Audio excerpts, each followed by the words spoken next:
ہمارے معاشرے میں خرابیوں کی ایک بہت بڑی وجہ خیانت کی، جھوٹ کی، لڑائی جھگڑوں کی بہت بڑی وجہ ہے کہ قناعت نہیں۔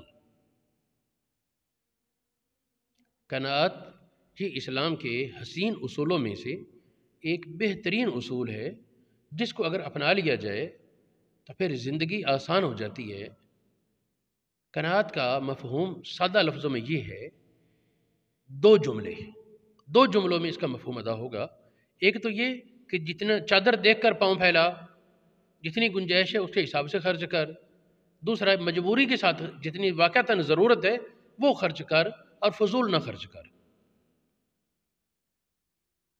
اور پھر اس پر مطمئن رہے بندہ۔ یہ اطمینان، یہ قناعت کی جان ہے۔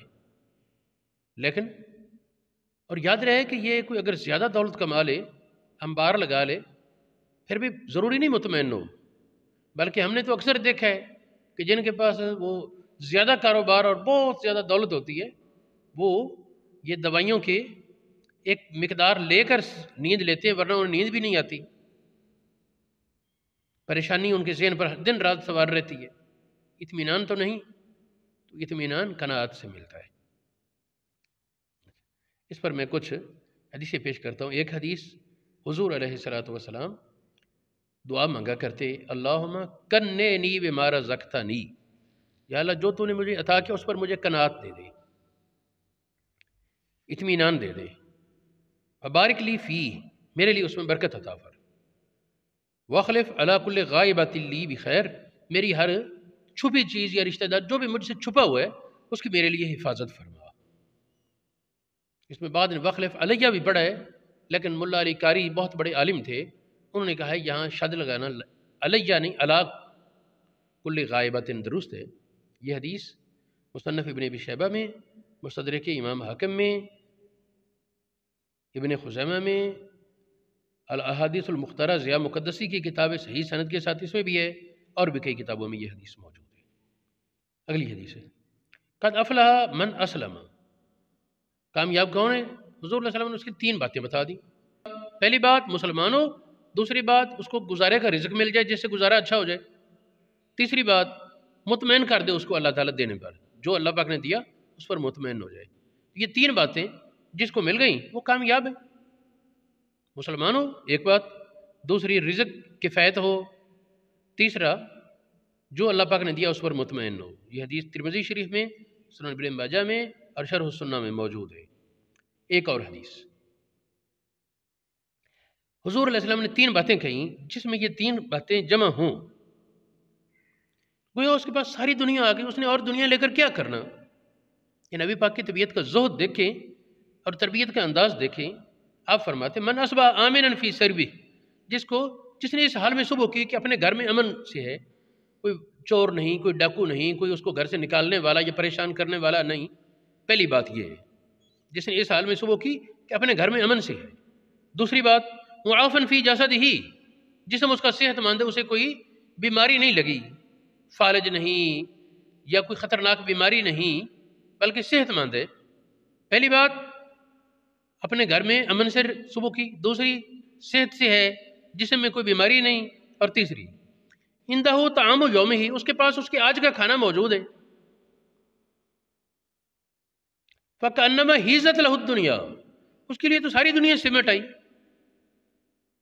اور دنیا کا کیا کرنا۔ ہاں وہ الگ جائز ہے، یہ ہے زہد سکھانے کا انداز۔ اور کمزور فطرت لوگوں کے لیے خود حضور علیہ الصلوۃ والسلام نے اپنی ازواج کو سال بھر کا غلہ دینا سنت بنا دیا۔ اس طرح کچھ وہ بھی اپنی جگہ ہے، باقی اصل جو سنت نبی پاک کا طریقہ ہے ذاتی، اس میں تو یہ تھا کہ جو پاس ہے، جو وقتی ضرورت ہے پوری کریں، کسی قرض کے لیے روکنا ہے، کسی کا قرض ادا کرنا ہے اس کے لیے روک کر رکھنا ہے، اور باقی ضرورت مندوں میں بانٹ دینا ہے۔ اصل طریقہ نبی پاک صلی اللہ علیہ وسلم کا یہ تھا۔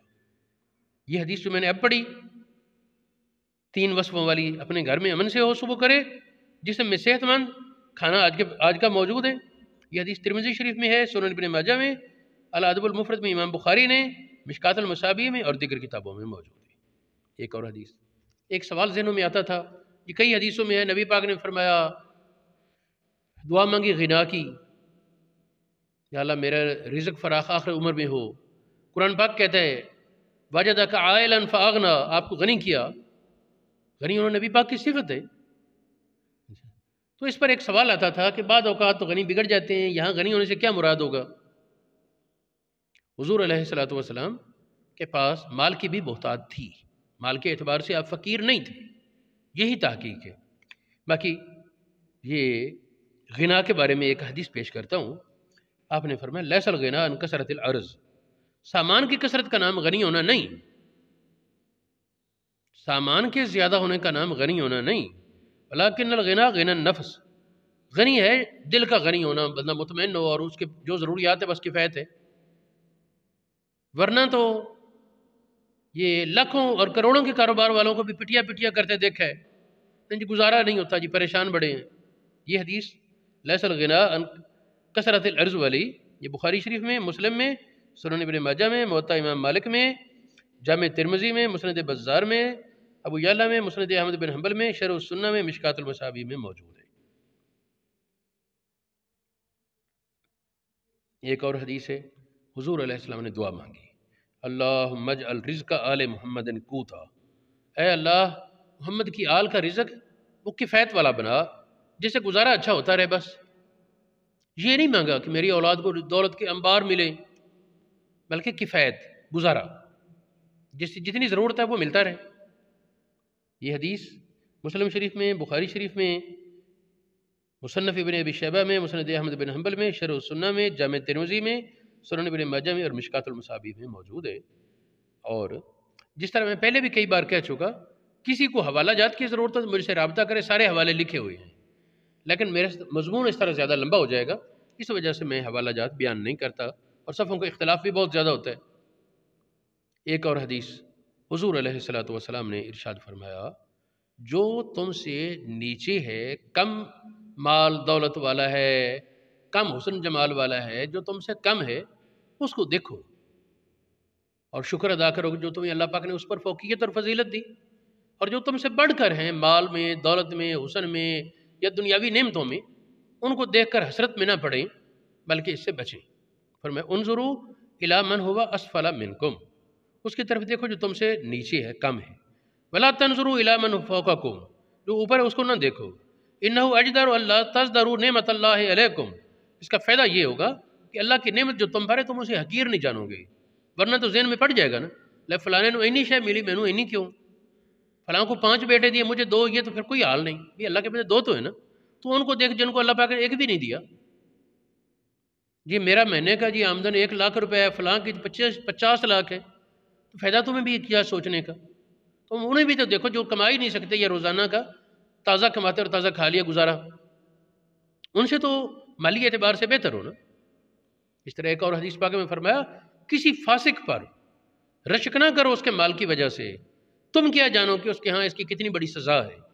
ہاں تو ایک اور حدیث پاک ہے، حضور علیہ السلام نے فرمایا کہ 2 لوگ قابل رشک ہیں، ایک وہ جس کو اللہ پاک نے علم دیا اور وہ دن رات اس کا فیض بانٹتا ہے، اس پر عمل کرتا ہے، اور ایک وہ انسان قابل رشک ہے جس کو اللہ پاک نے حلال مال وافر دیا اور وہ اس سے ضرورت مندوں کی ضرورتیں پوری کرتا ہے، دن رات خرچ کرتا ہے۔